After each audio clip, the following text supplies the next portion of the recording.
A Europa está a preparar-se para enviar 50 mil soldados para a Ucrânia.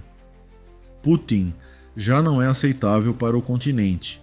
É a altura de travar as aspirações imperialistas do líder russo, uma vez que lhe foi permitido governar a Ucrânia durante demasiado tempo e está a representar uma ameaça para o resto da Europa. Mas como é que isso vai acontecer exatamente? Da mesma forma que o presidente norte-coreano Kim Jong-un enviou cerca de 12 mil dos seus homens para combater em Kursk, estará a Europa a preparar-se para enviar 50 mil soldados para combater pela Ucrânia? Ou estará a pensar noutra coisa? E o que é que tudo isto significa para o futuro da guerra na Ucrânia? Começamos com a pergunta mais importante: o que é que se passa realmente? Em 23 de janeiro, começaram a circular notícias de que várias nações europeias tinham começado a considerar a possibilidade de enviar uma força de manutenção da paz para a Ucrânia. Entre 40 mil e 50 mil soldados fariam parte dessa força, que o presidente francês Emmanuel Macron propôs para o início de 2024.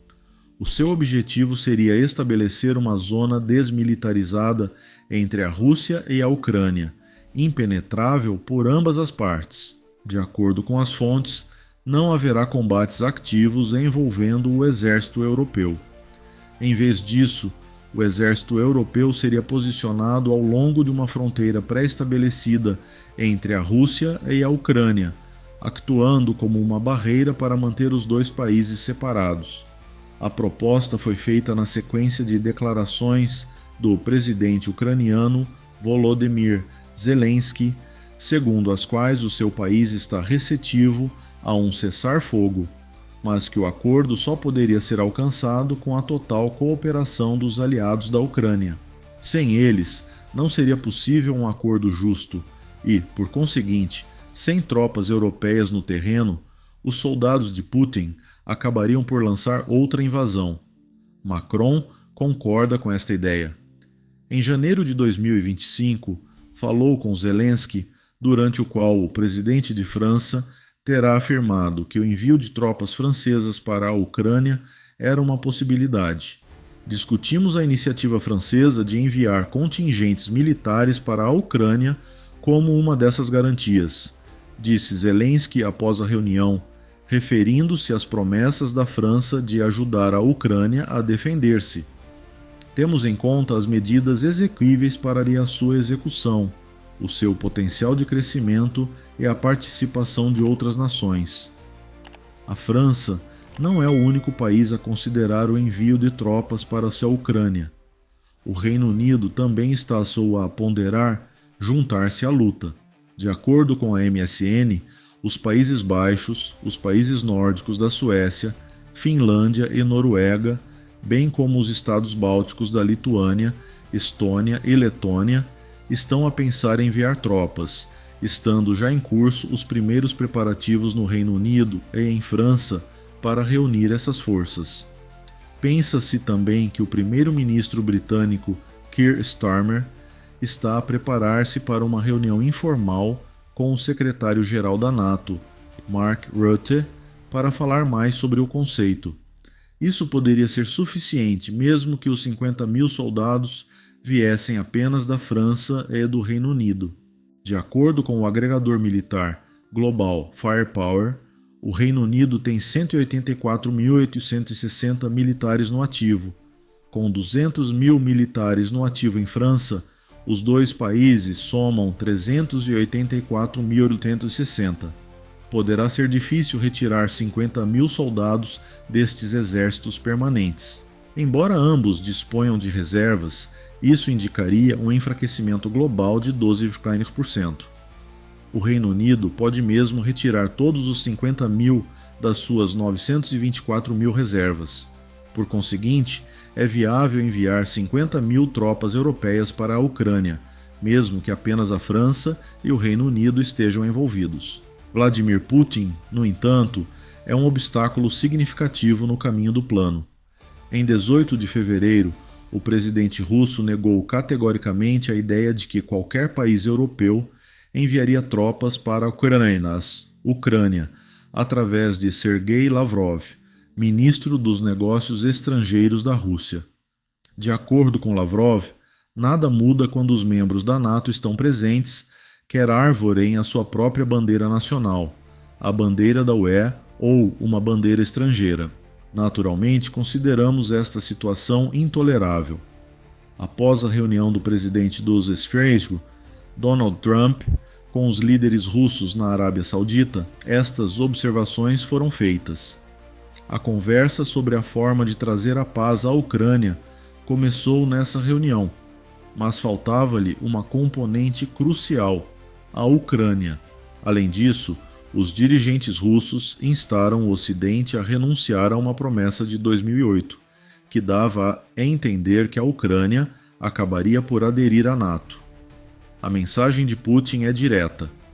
Ele opõe-se à presença de quaisquer forças da NATO na Ucrânia, sejam elas de manutenção da paz ou outras. Além disso, não quer que o seu adversário adira à força de defesa coletiva, que é o maior desafio ao seu governo. A proposta no seu conjunto é posta em causa por esta rejeição. No entanto, não elimina as motivações subjacentes a estes debates sobre a atuação das tropas europeias como forças de manutenção da paz. As sementes foram provavelmente lançadas pelas primeiras observações de Macron sobre o envio de tropas europeias para essa Ucrânia. Há uma mudança na posição da Rússia. Está a esforçar-se por conquistar mais território e tem os olhos postos não só na Ucrânia, mas também em muitos outros países, afirmou em fevereiro de 2024. Por conseguinte, a Rússia representa uma ameaça maior. No início, os aliados europeus da França fizeram um esforço para se dissociarem das declarações do presidente francês. Não havia acordo sobre o conceito de enviar tropas a pé para a Ucrânia. Até Macron teve de o reconhecer. Esse acordo está agora a começar a surgir. A ascensão de Donald Trump à presidência dos Estados Unidos pode ser um fator contributivo. O regresso de Trump à Casa Branca reacendeu o interesse na proposta de Macron, de acordo com o Financial Times. Trump quer que a guerra na Ucrânia termine o mais rapidamente possível, de preferência com um acordo de paz. Além disso, de acordo com o Financial Times, ele quer separar a segurança do seu ar da segurança europeia em geral. O novo chanceler da Alemanha, Friedrich Merz, declarou em 21 de fevereiro que os Estados Unidos poderiam retirar-se da NATO. Numa entrevista, Merz disse: "Temos de estar preparados para a possibilidade de Donald Trump deixar de respeitar incondicionalmente o compromisso de defesa mútua da NATO." Merz exortou a Europa a envidar todos os esforços para garantir que as suas forças armadas sejam capazes de defender o continente.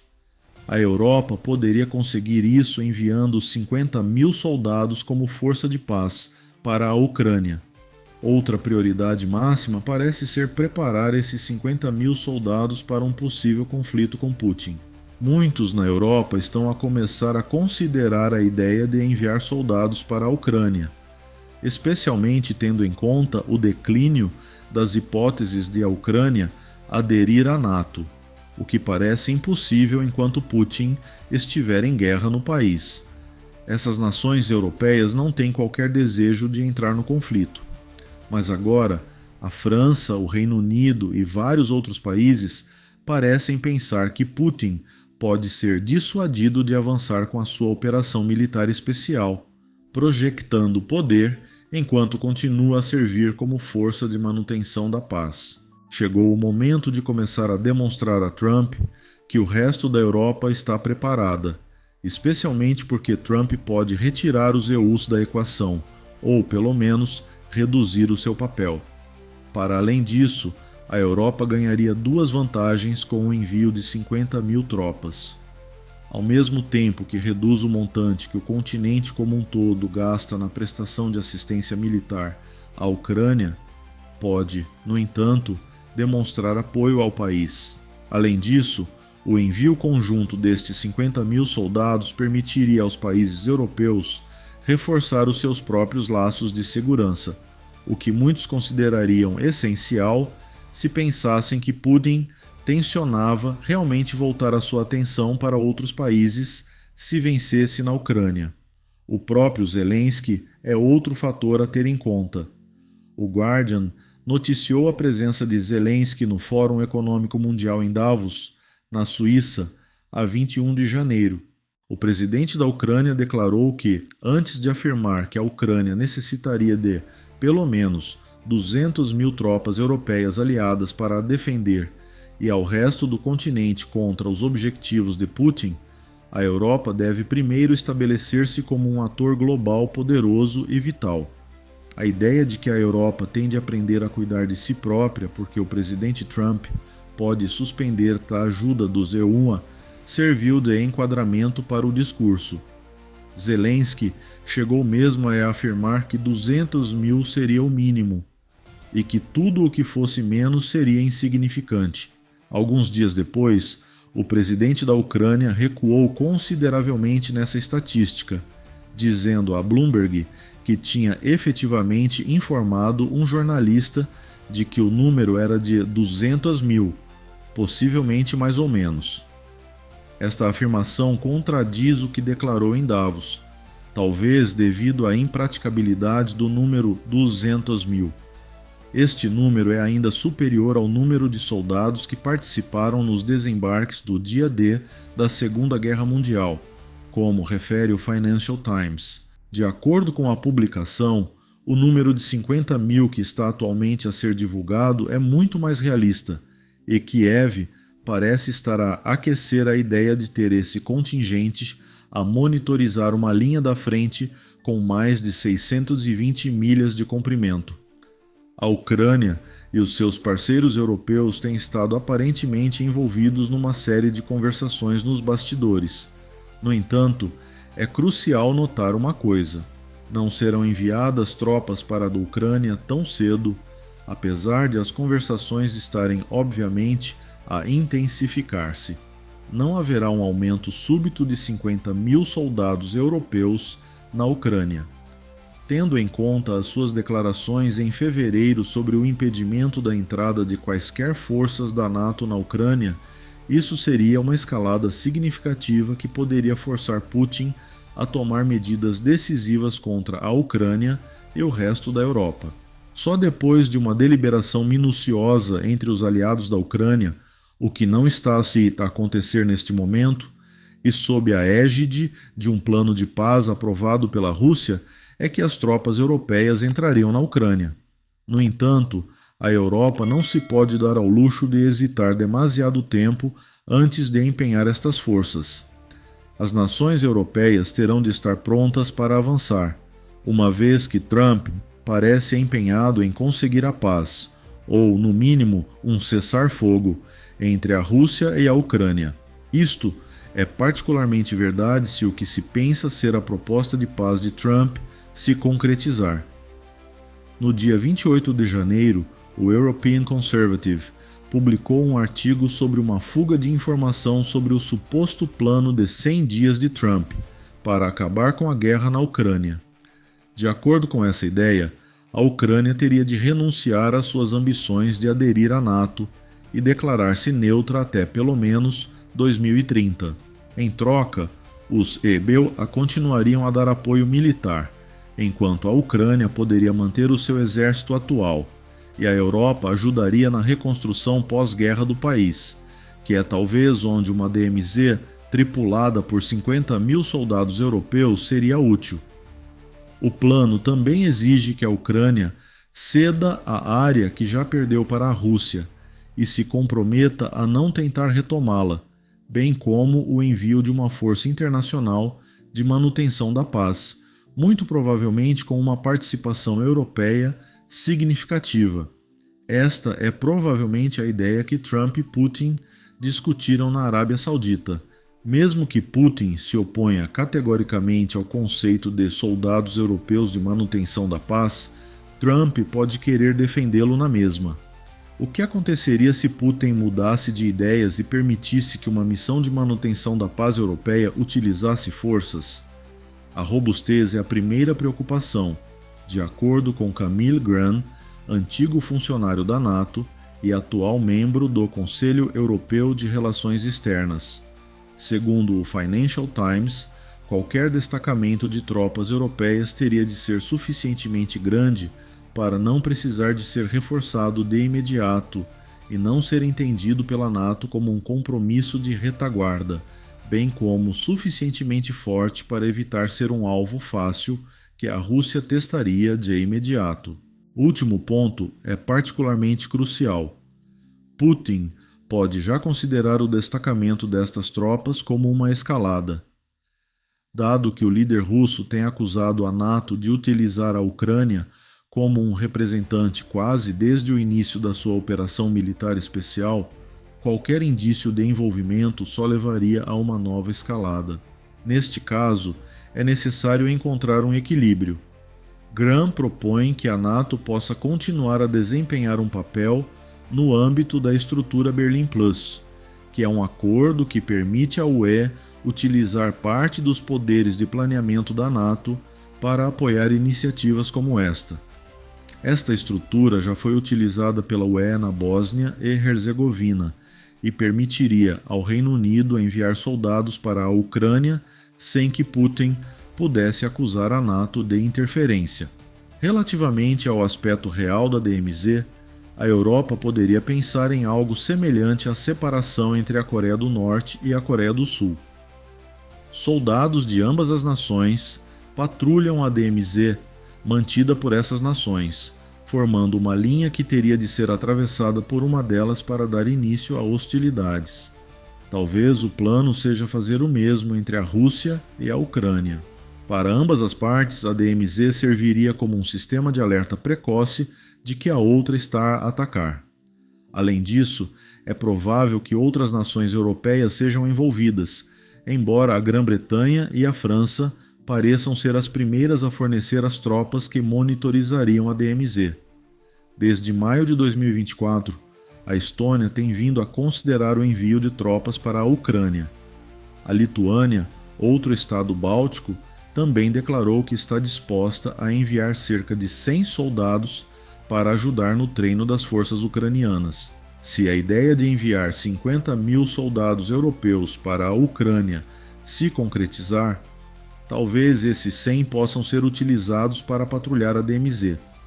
Portanto, o objetivo é criar uma força europeia multinacional na Ucrânia que funcione independentemente da NATO, que seja capaz de projetar força sobre a Rússia sem exagerar e que possa apoiar uma trégua que permita a recuperação da Ucrânia.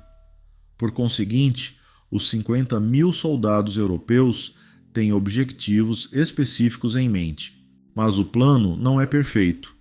Mesmo sob o pretexto de preservar a paz, o conceito de enviar 50.000 soldados europeus para a Ucrânia tem algumas questões que têm de ser resolvidas antes de poder avançar.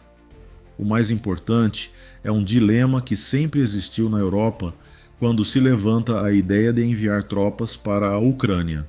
A questão mais importante é um dilema que sempre existiu na Europa quando se levanta a ideia de enviar tropas para a Ucrânia. É frequente acreditarmos erradamente que a Europa é uma entidade unificada, com todos a cantar da mesma folha de hinos. Isso não é verdade. A Europa é composta por 44 nações, nem todas membros da UE, e cada uma tem as suas próprias aspirações. Nem mesmo os membros da UE estarão necessariamente de acordo uns com os outros. Isto tornou-se evidente quando Macron sugeriu inicialmente o envio de tropas para a Ucrânia. Os líderes europeus reagiram a esse plano de várias formas, a maioria das quais negativamente. Ulf Kristersson, o primeiro-ministro da Suécia, rejeitou categoricamente a ideia, e o chanceler alemão Olaf Scholz não tardou a observar que não tinha sido formado um consenso sobre o assunto. Na era moderna, a Europa está pelo menos mais consciente da ameaça de Putin. Mas isso não significa que todos estejam a correr para enfurecer ainda mais o Putin russo. Trata-se de uma opção puramente hipotética, diz François Heisberg, conselheiro sênior do Instituto Internacional de Estudos Estratégicos. Chegar a um consenso entre os europeus será quase tão difícil como chegar a um acordo entre a Rússia e a Ucrânia. Por outras palavras, apenas um pequeno número de nações europeias parece apoiar o rascunho inicial da proposta, e ainda não foi decidido quem e como enviar 50.000 tropas. Por falar em chegar a um acordo de paz entre a Rússia e a Ucrânia, isso coloca outro problema. Se Putin rejeitar o plano de 50.000 homens, está fora de questão. Parece ter sido esse o caso quando Trump e Putin se encontraram na Arábia Saudita. De acordo com a AP News, Putin vê a Ucrânia como uma parte da Rússia, o que contribui para a questão. O Ocidente não deveria incluí-la. Putin pode nem sequer considerar a hipótese de deixar que as tropas europeias o levem para longe do que ele considera ser legitimamente da Rússia, porque a Europa não deveria ter qualquer papel no que lhe acontece. Boris Bondarev, um antigo embaixador russo, acredita nisso. O diplomata que deixou a Rússia quando Putin começou a sua guerra afirmou que Putin nunca concordaria com isso. Para além disso, Putin pode declarar a entrada de tropas europeias na Ucrânia como uma das suas linhas vermelhas. Embora várias dessas linhas já tenham sido ultrapassadas durante o conflito, esta faria com que esses países reconsiderassem o envio de soldados. Não querem correr o risco de uma escalada. Aqui, o fator Trump pode ser relevante. O presidente Trump publicou o seguinte no Truth Social em 22 de janeiro: "Vou fazer um grande favor ao presidente Putin e à vacilante economia russa. Ponham fim a este conflito sem sentido hoje. A situação só vai piorar. Serei forçado a impor pesados impostos, tarifas e sanções sobre tudo o que a Rússia vender aos Ekretas Esteua e a outras nações participantes se não conseguirmos chegar rapidamente a um acordo." Mas Trump mudou posteriormente a sua posição.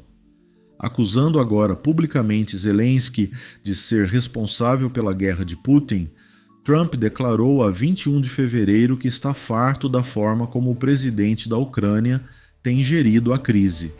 Trump declarou no programa de Brian Kilmeade: "Há anos que observo este homem, enquanto as suas cidades são destruídas, o seu povo é morto e os seus soldados são dizimados. Há anos que os observo a negociar sem usar cartas. Ficaste cansado dele não ter cartas. Já estou farto de vos ver cansados disso.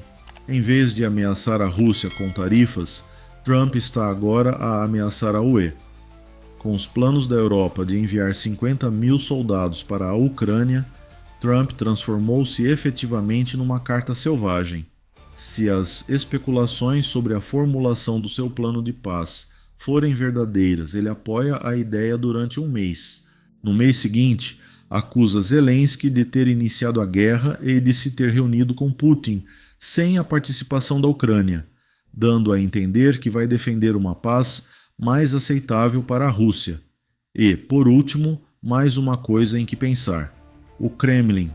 Putin há muito que finge que o Ocidente estará a usar a Ucrânia como uma frente na sua batalha contra a Rússia, como já discutimos anteriormente.